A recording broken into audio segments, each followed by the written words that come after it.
All right. So track number 3 on the Covers for Community album, with all profits benefiting Pecco Waywin.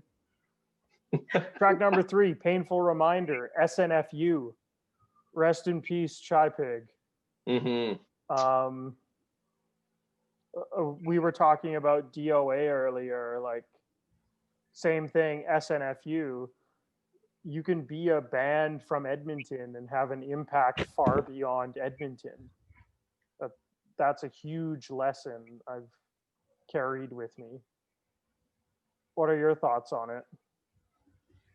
To be honest, I hadn't really like heard much of SNFU before we started learning this song. So it was like I had no idea really about like the general history of the band and sort of like its impact in Edmonton and beyond. So it was really really cool to learn it and sort of learn a little bit of the history of the song and um, kind of honor that. I think, especially so soon after Chi's death. So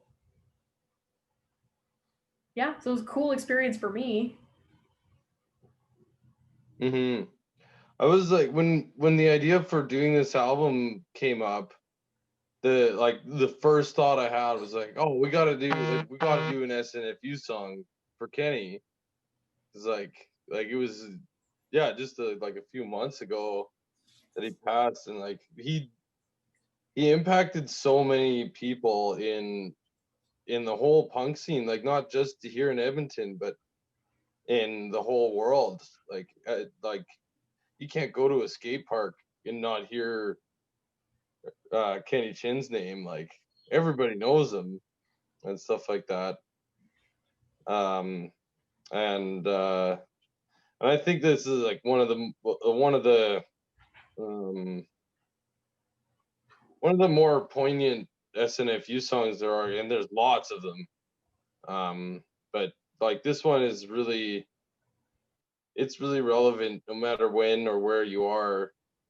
Um, and Yeah, I also used to cover it in an old band, and it was nice to revisit it. Mm-hmm.